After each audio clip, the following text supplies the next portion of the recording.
I don't think I have to tell you that over the past 20 years here in Alberta, right-wing parties, especially perhaps since losing power, they've been trying to convince Albertans that we have a spending problem. The Alberta Federation of Labour has consistently asserted that Alberta does not have a spending problem, we have a revenue problem. Successive governments were all too happy to collect non-renewable resource revenues while slashing taxes, leaving Alberta with chronic deficits when global oil prices dropped.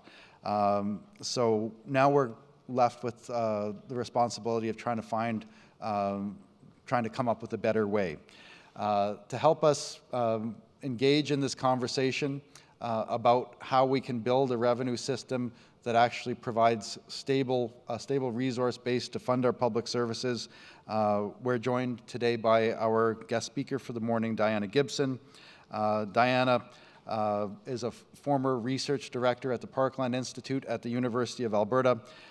She has worked nationally and internationally on economic and public policy issues ranging from healthcare to energy to trade policy. She has authored and co-authored many publications on inequality, tax reform, and energy issues at the provincial, territorial, and national levels. And today, Diana will talk to us about how we can really fix Alberta's broken revenue system. Please join me in welcoming our friend and colleague, Diana Gibson.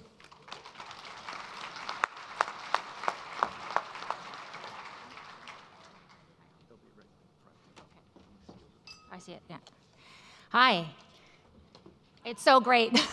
Good morning. It's always hard to be on after everybody's had those 2 great weekend nights of socializing first thing in the morning and talk about taxes. But I promise I'm going to make taxes exciting for you. You might even actually start reading about them voluntarily. It's always an honor to be here at the Fed convention and feel the power and momentum of the labor movement. And especially, I think this convention, it's, I think, a moment, I think we're at a decisive moment in history, and the work that's being done here is very much at the front of that. So speaking about revenues, I think we need to have an adult conversation. How do I do the slides? Right there. This guy? Okay. An adult conversation. Big green, this one. This guy? This guy. There we go. So we need to actually talk about revenues and spending, and the right wing always loves to focus on spending, so you'll hear a lot about it, especially leading up to budgets and the next election. Spending's out of control, we got to curtail spending, we got this bloated public service, all that stuff. It's malarkey. If you look at spending in Alberta, you guys have information in your packages that the AFL's put together that shows that Alberta is not an outlier on spending either to GDP or to revenues. And it's not high. I think we really need to debunk some of this empty rhetoric that's hanging around, and that's the one I most abhor. And the other thing I want to do is flip it on its head. Spending isn't the problem. Spending is actually the answer. And when I know that Kylie Thiessen that spoke about taxes earlier in the convention talked about cabbage, doesn't taste good, but it's good for you. I think, and I've talked about this lots in Alberta, I think about Costco and bulk purchasing, because taxes are just the way we pool our money to get a better deal. Just like we join unions to have better bargaining power, we pool our resources with taxes so we have better purchasing power and can control costs. It's just the way we spend smart and efficient to buy our roads, hospitals, all the things that if you go and try and buy it one off in the market, you'll get gouged. So it's, government is really how we spend wisely. And also, in terms of spending, we're seeing that, now Jim Sinclair got to quote the Pope and Hitler. So I'm quoting the International Monetary Fund, the Conference Board of Canada, and the TD Bank. Now, I'm not saying they're on the same level. I'm just saying that they're unusual bedfellows for a progressive political economist like myself. But they've come to a total consensus that inequality is dragging on our economic growth. It's slowing us down. We need more fairness in order to actually have economic growth. So that's coming out of folks that aren't bastions of left-wing thought, not radical folks often called communists. The International Monetary Fund says our economic growth is being slowed down because we have too much inequality. So that's a pretty broad consensus, that spending is actually the solution, not the problem. And I have some austerity quotes that we need to talk about a little bit, because you're going to be hearing a lot about the need for austerity. We're certainly seeing it over across the border into Saskatchewan. So we do need to actually tackle this one head on. And you can see there that economists, Nobel laureate economists, and then a letter of 100 economists are saying it's wiser to raise taxes on the wealthy than to cut spending. Because when you cut spending, you put your economy into a tailspin, and it's a negative tailspin that means jobs are lost for everyone, not just those in the public sector, but for everyone. And so we need to be taking that money at the top end out of the hands of the wealthy and the corporations that aren't using it to create jobs, and put it in the hands of the people in this room and out in the economy, lower and middle income people who are going to spend it here, creating jobs for others and supporting local business. So my next slide is about revenues now. So we've debunked those nasty, it's so funny that austerity and spending myth still hangs around. It's like a bad smell. It just doesn't quite go away. But we really need to call it out for what it is. The other thing that's important is, the right's come up with this new term, particularly in the US, but it's starting to spill over into here, about alternative facts. It's like, a fact's a fact. Like, the definition of the term fact is that it's backed up by the evidence. So there's really actually no such thing as an alternative fact. But it's a highly convenient term for them to have. It's like fake news. So we're going to need to be watching out for that. They're going to be come up with or calling alternative facts. We're going to have to call them out on that and say, no, the evidence is really clear. So on jobs, again, we've got some smelly alternative facts hanging around. Revenues, this thing, and we've heard it at convention, that if you put more money into the hands of the wealthy, we'll all be better off. But if you put it into the hands of lower and middle income people, we'll lose jobs. Like, that doesn't add up. The evidence is really clear. If you put more money into the hands of the wealthy, they just get wealthier. If you put it in the hands of low-income people, we get more jobs. As a matter of fact, there's this really rich guy in the United States, Nick Hanauer, he's my favorite plutocrat these days, who says, if more wealth created jobs, we'd be drowning in jobs.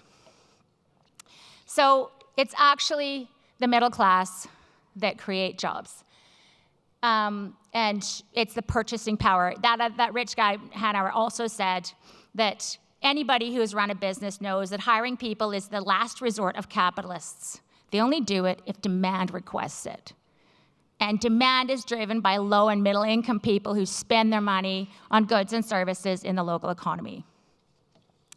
So the other thing that I think is really important for us to recognize is that the issue of jobs and spending and revenues isn't just a public sector workers issue. It's really clear that revenues, tax revenues create public sector jobs, direct employment, and then indirectly they create some private sector jobs by the purchasing and the purchasing of the public sector employees.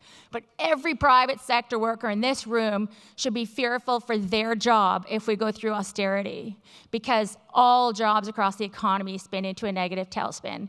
Government spending creates jobs in the private sector. Multiple times, every government employee creates multiple jobs in the private sector. But more than that, government spending on infrastructure and all sorts of other things creates jobs. And we can also look at creatively, we're going to need to create more jobs as the tech wave that's coming soon hits us. Automation is coming, and we're in transition to green jobs. We need a government that knows how to make an economy that works for us. And that means we need to be creative. And we don't have to look far. We can look back to Premier Lougheed. He raised taxes because Alberta venture capitalists were scared to lend. Alberta was, they were considered it too risky. So what did he do? He raised taxes. He started his own venture capital fund to fund businesses to get started here in Alberta. NDP is doing it now with incubators in rural areas. So we need to recognize that everybody benefits from a stronger, fairer tax system, a big, strong public sector, and a healthy middle class, and they all go together.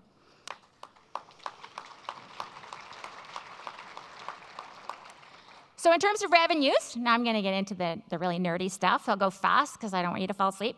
On revenues, we know there's a problem. You guys know there's a problem. Everyone does. We can't keep relying on oil. It's going to run out, or we're going to transition off it, and it's not sustainable. So we have a problem. The graph here shows that Alberta is an outlier. I said we're not on spending, we are on revenues. We're not capturing enough of our income across the economy in revenues to build a stable economy. So we've got room to move. This slide shows that across Canada, we also are low, and that US, of course, with Donald Trump's new proposed tax plan, the US actually drops right off the map. But we have room to move nationally as well as provincially on gaining more revenue shares. So that's a corporate tax, income tax, and sales tax, and it shows that Canada is low relative to other developed economies for capturing revenues from across different tools. So, didn't the NDP already fix this? We've talked about this a little bit. Kudos to the government for having the guts to actually start reversing the trends on this. And they did. Carbon levy, it's small, but it's a really important instrument. Income taxes, they got rid of the flat tax, really important. Raised corporate taxes from 10 to 12%. But now we need to talk about how we can go further. I mean, we have a very significant deficit. Obviously, we've got to take more action, or we're going to see big spending cuts. Options we have: income tax, corporate income tax, sales tax. I am going to talk about this. It makes us all squirm. Speculation taxes, and also we want to make it more progressive, so cutting flat taxes that we think should be more progressive so that we can make the overall system more progressive. So I'll start with income tax. Alberta's rich still pay lower taxes than many provinces, and we as Canada are lowest in the G7. So there's room to move. In 1971, the top marginal rate was 80%. Roosevelt actually put it up to 98% or 90% in the US in 1941. So historically, we've had much higher rates of personal income tax than we do today. Top marginal rate in Canada today in Alberta, it is 15. Top marginal rate across Canada, and across Canada the rates are 21 to 27%. So there's room for Alberta to move. There's room for the tax brackets to increase. We've gone from 18 tax brackets in 72 to 5 today. So there's room for the tax system to be made more progressive. It's not only is there room, but as I showed earlier, with inequality slowing down economic growth, we can't afford not to make our systems more progressive. We need to capture that wealth and put it to work in our economy. We can't afford to let it stagnate in the hands of folks that are taking it outside the country or not using it. So we do need to make the system more progressive, and we need to look at a long-term plan for Alberta to incrementally make increases that bring us closer to some of the higher rates in Canada, the 21 to 27% range at the high end. On corporate taxes, we've got room to move as well. We've seen that Alberta raised it from 10 to 12% in the last budget, which was great, but at the same time, New Brunswick went from 12 to 14, Newfoundland from 14 to 15, and historically in Canada, our higher corporate tax rate used to be at the 50% range, and now it's just over half that. So corporations have been very successful in using their wealth, which has increased as taxes have gone down, to lobby governments for taxes to keep going down. Now, as we talked about, this isn't meaning more jobs. Canada's corporations are making 50% more profit and paying 20% less tax than they did a decade ago. But they're better now at siphoning wealth than creating it. They're hoarding it. In 2013, there was $626 billion hoarded dollars of corporate cash holdings held by 25 firms. So they're not using it to regenerate, most, the large corporations to regenerate. They're taking it off to the Cayman Islands and not paying any tax at all. And in many cases, low-income folks are paying higher taxes than the corporations because of all the interest, dividend, and capital gains exemptions. So it's shameful, and it's outrageous, and we do need to, for the health of our economy, undo that inequality that's been growing on the corporate tax side. So now, the sales tax. It's not normally a tax I sing favor of because it is less progressive than corporate and income tax. But there's a number of reasons why we need it in our pocket. You can see that I've got a puzzle there. Sales taxes are one piece of the puzzle. They're not something we would rely solely on. The right wing would love us to shift away from corporate and personal income taxes to sales taxes because they pay the lowest percentage of that. And that's what other countries and nations have been doing. We do need it in our arsenal. We need to move that direction because to get a $6 billion deficit addressed, we would have to raise personal and corporate income taxes to historic levels that currently are unpalatable. We need to move that direction. But it would not be doable for the government today. And while we do the legwork to make it doable to reinstate fair taxes, in the short term, we're going to need to use a sales tax. So we make sure the sales tax doesn't substitute for progressive income and corporate income taxes, that we make corporate income taxes more progressive too. But when we do it, we also need to make sure it has a refundable tax credit. So you can see in this slide, if you have taxes with a rebate at the lower end, it's paid out of the top end, and the lower end folks can even be made better off than they were without it. So we need to look at how we structure this sales tax to make sure it doesn't hurt folks and that it actually takes money out of the hands of folks that aren't using it enough and puts it into the hands of folks that are using it locally in the economy. So there's lots of ways to do that, and we just need to make sure we do it well and do it carefully and structure our system to be as progressive as possible. But we do need to capture the revenues through a sales tax, or we will see cuts that will put our economy into a tailspin. It's a fragile economy right now. There's a lot of other instruments we could use, wealth and speculation taxes, automation tax. Someone had a great comment from the floor about using an automation tax to reduce the work week for all the workers. It's a great solution. So there's lots of instruments we can use. I want to see us be on the right side of history on this one. It's a moment where I've never been more scared for my children. Never. And I feel like as progressives, it's a moment where we need to make sure we're on the right side of this issue. I feel like at this convention we are, and it's an honor to be part of it. Thank you.